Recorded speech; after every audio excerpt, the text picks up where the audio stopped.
বাবা, আবার মেয়েটা কি পাকালো?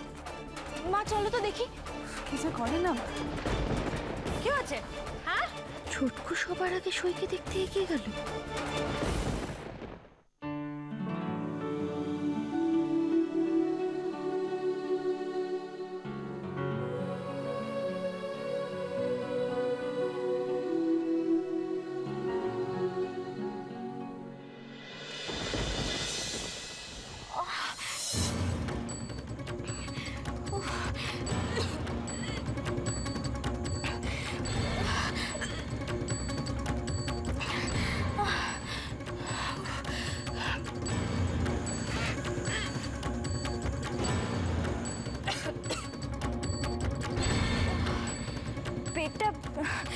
পেটটা আমার ব্যথা করছে কেন?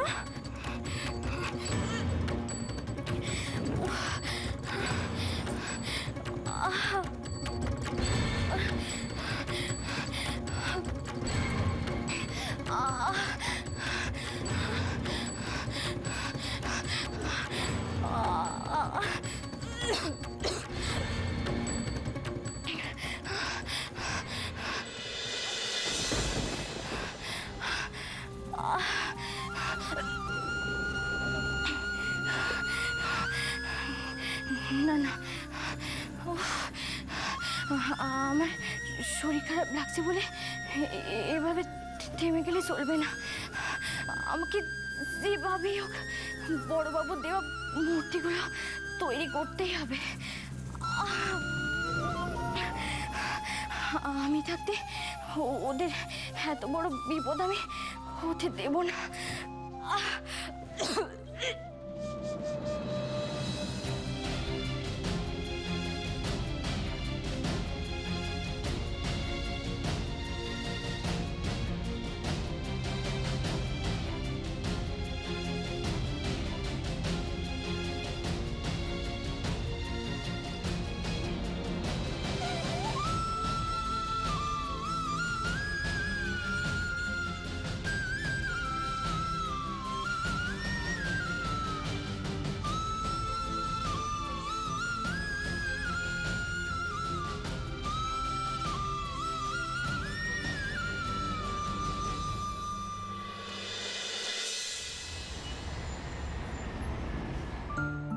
Please come. এবার বল জায়গাটা কেমন লাগছে? দারুণ না?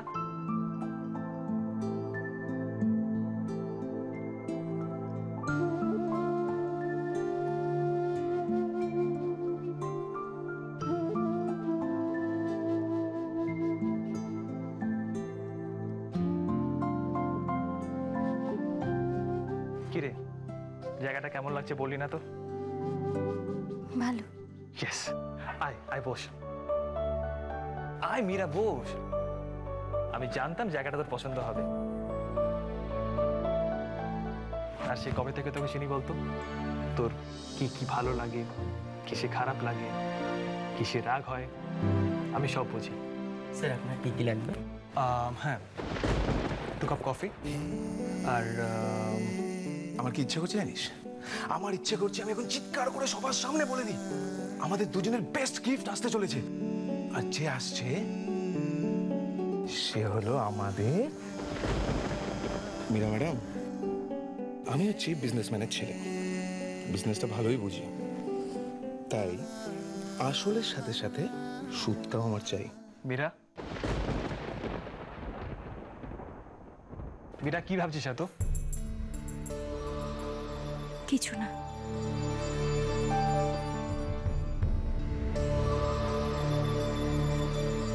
আমি সব শুনেছি মীরা। কি? অর্জুনের কথা, আই মিন তোদের ব্যাপারে। তোর খোঁজ করতে আমি প্রথমে তোদের বাড়িতে গিয়েছিলাম। কাকিমার কাছে আমি সব শুনেছি। কাকিমা আমাকে সব বলেছে, তোর সাথে অর্জুনের ভালোবাসার কথা।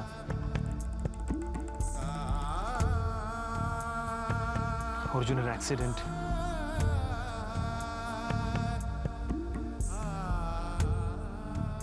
তারপরে তোকে কম্প্রোমাইজ করতে হয় তোর লাইফের সাথে। তোকে কিশোরের সঙ্গে বিয়ে করতে হয়।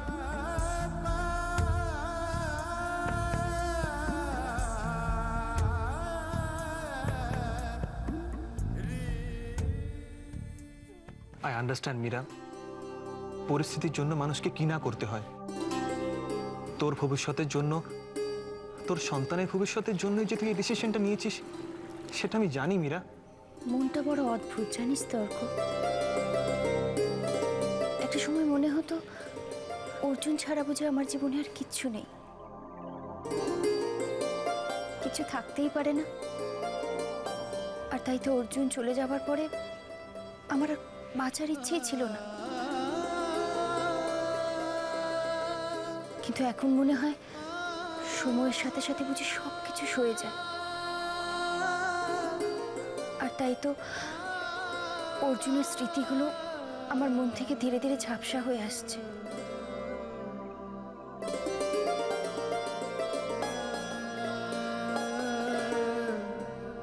হ্যাঁ রে, আমি নিজেই ভাবতে পারি না, আমার মেনে নিতে কষ্ট হয়। কিন্তু আমি জানি আমার এই কথাগুলো শুধুমাত্র তুই বুঝবি, তাই তোর সামনে বলে মনটাকে একটু হালকা করে নিলাম। মীরা, মীরা কথাগুলো আমাকে কেন বলছে? জানি না কিভাবে আমার অজান্তেই কিশোর আমার মনে জায়গা করে নিল। হয়তো আমি কিশোরকে এতদিন অবহেলা করেছি বলেই আজ এমন পরিস্থিতির সৃষ্টি হয়েছে। এখন আমি আমার আর কিশোরের মাঝখানে অন্য কাউকে আসতে দিতে পারি না। চিরদিন তোমার আর আমার মাঝখানে এই রাধাকৃষ্ণ এসে দাঁড়িয়েছে। তুমি একটু বোঝার চেষ্টা করো কলকাতা বাবু, এই কাজগুলো একটা বড় দায়িত্ব গো। তাছাড়া আমি যে বড় বাবুরে কথা দিয়েছি। ওসব হবে খুব। আমি কোনো কথা শুনতে চাই না রাই, তুমি আমার সাথে বাগানে দেখা করবে। বারে, এই পুতুলগুলো করতে বুঝি সময় লাগে না? এমন আমাকে হাজারখানা পুতুল করতে হবে, বুঝেছো? ও, আর আমার প্রতি বোধহয় তোমার কোনো কর্তব্য নেই, আমার কোনো কথা শোনার নেই। আমি কিচ্ছু জানি না, তোমাকে আমার সাথে দেখা করতেই হবে। দেখা করতেই হবে, হুকুম যেন। তোমার কথা শুনতে আমার বইয়ে গেছে।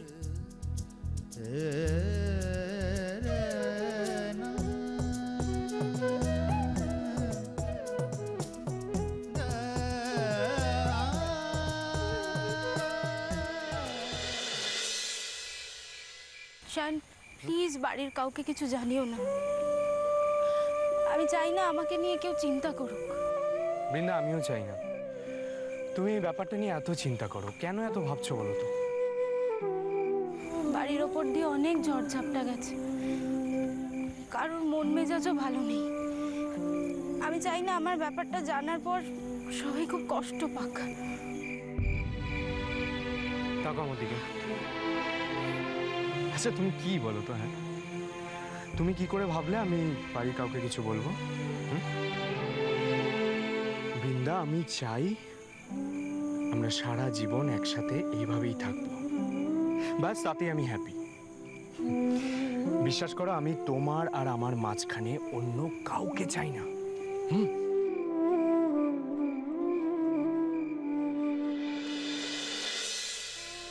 আমি জানি কথাগুলো তুমি আমাকে খুশি করার জন্য বলছো সায়ন।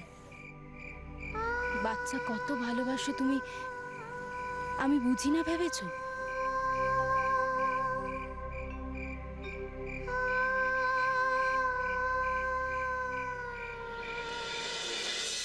এই বাদ দাও। আচ্ছা, তোমাকে একটা কথা জিজ্ঞেস করার ছিল। কি ব্যাপারে? ওই তোমাদের বাড়ির রান্নার বউ, ও কি মানে কিছু ঠিকানা দিয়েছে? ওর নিজে থেকে কিছু পরিচয় দিয়েছে? ওর না তো, হঠাৎ এই প্রশ্ন। মানে তুমি কিছু জানো? হ্যাঁ, না কিছু না, এমনি। রাত তো অনেক হলো।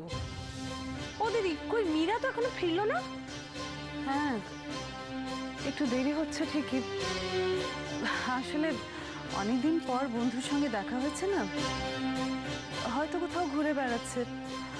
অর্ক তো বলছিল ওরা কোথায় যেন বেড়াতে যাবে।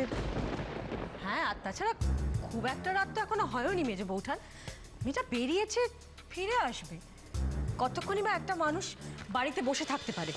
অর্জুন যাওয়ার পর থেকেই তো মেয়েটা নিজের মধ্যে গুটিয়ে থাকে, দেখেও খারাপ লাগে বেচারি। সে যাই হোক বাবা, বন্ধুদের নিয়ে এত বাড়াবাড়ি আবার আমার চোখে লাগে। তাও যদি কোনো মেয়ে বন্ধু হতো। উফ মা, তুমি না কি যে বলো আমি বুঝতে পারি না। এই যে দেখো দেখো, আজকালকার দিনে ছেলে বন্ধু মেয়ে বন্ধু এর মধ্যে তফাৎ আছে নাকি? সবাই সমান। তোমার যত সব ব্যাকডেটেড কথাবার্তা। তাই ভালো, বুঝলি? তোদের মতো অতি আধুনিকা হতেও চাই না। আর দিদি তোমাকেও বলি, আচ্ছা তুমি আমি না হয় কিচ্ছু বললাম না, কিন্তু পাড়া প্রতিবেশী, তুমি তাদের মুখ কি দিয়ে বন্ধ করবে বলো তো? বাড়ির বউ এত রাত অব্দি একটা ছেলে বন্ধুর সঙ্গে ঘুরছে ফিরছে, সেটাকে ভালো দেখায় না শোনায়?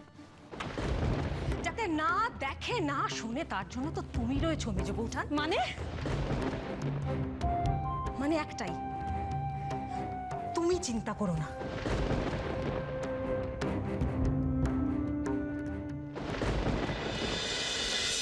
কি হলো, এত কেন ভাবছো? যাই বলো, তবে এই দিক দিয়ে কিন্তু আমার ছেলে বৌমার কোনো জুড়ি নেই। যতই বকাবকি করি, যতই শাসন করি না কেন, সারাক্ষণ ছায়ার মতো আমার পাশে পাশে থাকে। আশীর্বাদ করুন মা, আশীর্বাদ করুন। আমি যেন সারা জীবন আপনার কথা শুনেই চলতে পারি।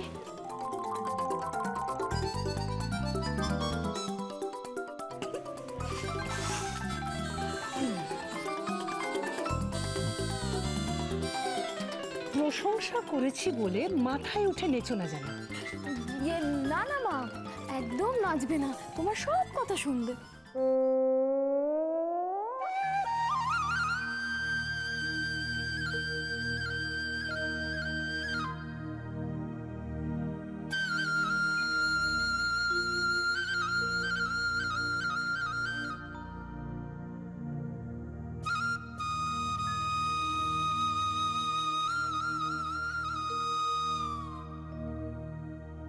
কে যেন বাঁশি বাজাচ্ছে।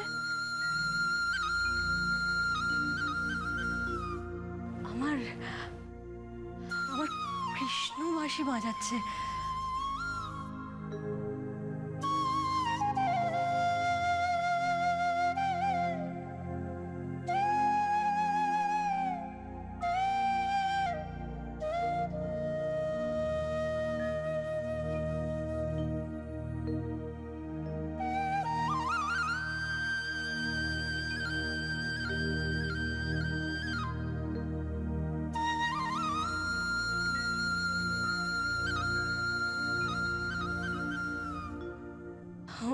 বৌঠান, বৌঠান, তুমি তুমি শুনতে পাচ্ছ বৌঠান? অনেকদিন পর বাঁশি বাজাচ্ছে, তাই না বিমনি? অর্জুন যাওয়ার পর থেকে এই প্রথম কৃষ্ণ বাঁশি বাজাচ্ছে।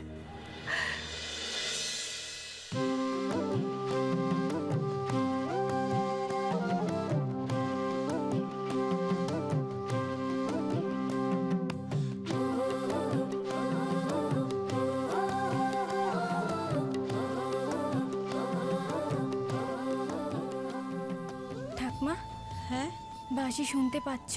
পাচ্ছি। কিন্তু আমি তো কৃষ্ণ ঠাকুরের হাতে এখনো বাঁশি দিইনি। তাহলে বাঁশির দরকার কি? এমন সুন্দর যার হাতের কাজ, তার পুতুলের বুলি তো ফুটবই রে। কলকিতে বাবু,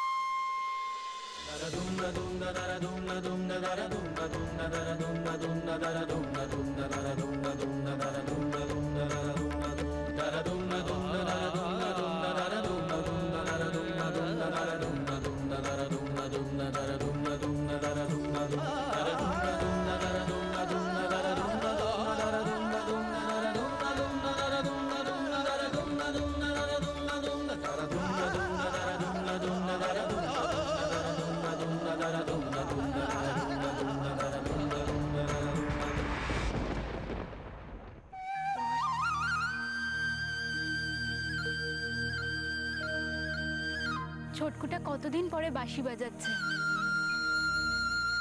এরকম পূর্ণিমার রাতে এত সুন্দর বাঁশির আওয়াজ, আহা, মনটা ভরে যায়, তাই না?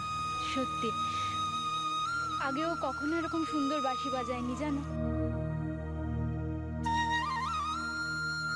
দাঁড়াও, ওকে একবার ডাকি। এই বৃন্দা, বৃন্দা, কেন ডিস্টার্ব করছো বলো তো? দাও না বাজাতে। একবার ডাকি। দরকার নেই বৃন্দা, এতদিন বাদে ছেলেটা নিজেতে মগ্ন হয়ে আছে, ওকে দাও না ওর মতো থাকতে। কত সুন্দর বাঁশি বাজাচ্ছে বলো তো। চলো আমরা বরং ঘরে যাই। চলো। মিষ্টি মা, এখান থেকে কি দেখছো? ওপরে চলো, এসো এসো এসো এসো। এই দাঁড়াও দাঁড়াও দাঁড়াও, বাঁশির শব্দটা বাগানের দিক থেকে আসছে বলে মনে হচ্ছে। একবার ভালো করে শোনো তোমরা।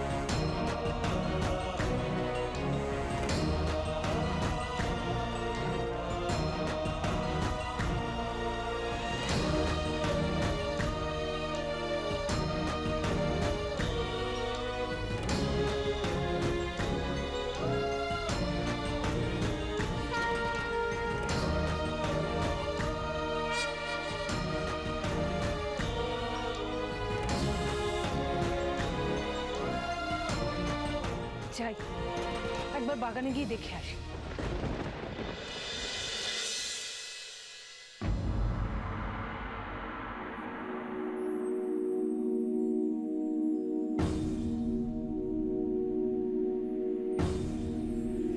কি গো মিষ্টিমা, খুব তো চিন্তা করছিলে, আর চিন্তা হচ্ছে? ছোটদা ভাই বাঁশি বাজাচ্ছে, কি মজা! খুশি আছো তুমি?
আবার ভজলে হরি, আবার ভজলে হরি বংশীধারী, তিনি হৃদয় হবে না না না, ছেড়ে দেব না এই হৃদয়ে রাখবো, ছেড়ে দেব না এই হৃদ কমলে রাখবো, ছেড়ে দেব না।